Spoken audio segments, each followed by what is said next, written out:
Assalamualaikum warahmatullahi wabarakatuh. Kami dari kelompok 5 mempersembahkan video pertama. Kami menciptakan ide makanan dan minuman yang sehat dan memiliki daya tarik serta keunikan sendiri di mata calon konsumen. Dan setelah mencari dari berbagai referensi serta menyesuaikan dengan kesukaan konsumen, akhirnya kami memutuskan untuk menciptakan bibimbap dan tropical infusion. Dan setelah menemukan formulasi yang sesuai, kami melakukan open pre-order di media sosial. Kemudian dilanjutkan dengan pembelian bahan setelah banyaknya orderan konsumen yang masuk. Proses produksi bibimbap dimulai dari memotong sayur pakcoy, wortel, serta jamur kuping agar lebih mudah dinikmati oleh konsumen. Selanjutnya, wortel ditumis hingga matang serta jamur kuping yang juga ditumis sekitar 5 hingga 10 menit.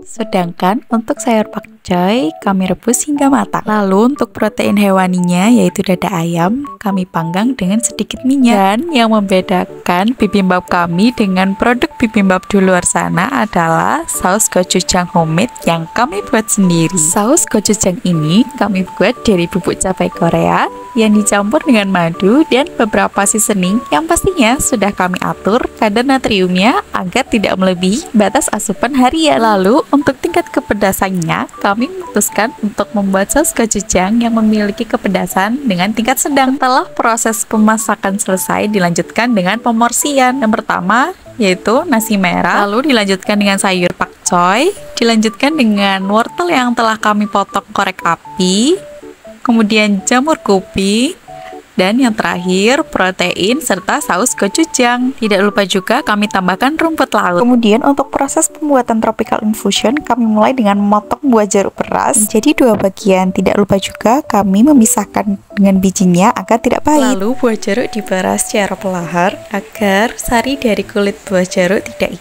ikut terperas karena dapat menyebabkan sari buah jeruk menjadi pahit. Lalu dilanjutkan dengan membersihkan daun serai dan mencucinya hingga bersih. Setelah itu serai dipotong tipis-tipis memanjang. Tidak lupa juga membersihkan jahe dan mencucinya hingga bersih, lalu dipotong secara tipis-tipis agar lebih cepat terinfus saat perebusan. Panaskan air dengan api sedang hingga besar hingga mendidih. Serai dan jahe dimasukkan dan ditunggu hingga terjadi perubahan warna seperti ini. Air rebusan serai dan jahe disaring hingga tersisa cairannya saja. Berikutnya adalah pembuatan jelly rosella. Yang pertama adalah memanaskan air terlebih dahulu hingga mendidih. Lalu dimasukkannya bunga rosella yang telah dicuci bersih dan direbus hingga terjadi perubahan warna. Setelah itu bunga rosella dipisahkan, kemudian ditunggu dingin terlebih dahulu. Dimasukkannya bubuk agar-agar dan direbus selama 3 menit. Dan terus diaduk agar bubuk agar-agar cepat terlarut. Setelah 3 menit, adonan jelly rosella dimasukkan ke dalam cetakan. Setelah suhunya menurun, jelly rosella diletakkan di dalam kulkas hingga set. Jelly rosella yang telah jadi dipotong kotak-kotak kecil menggunakan alat. Sebelum dilanjutkan dengan pemorsian,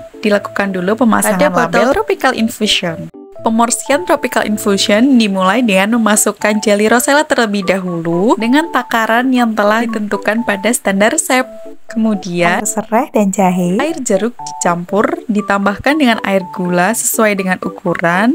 Setelah itu dimasukkan ke dalam botol yang telah berisi jelly rosella. Terakhir, botol ditutup dengan rapat agar isi tidak tumpah.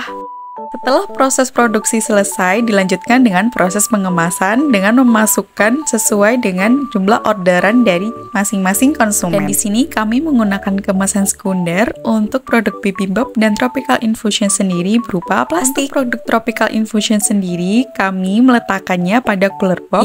Dilanjutkan dengan distribusi sesuai dengan lokasi yang ditentukan.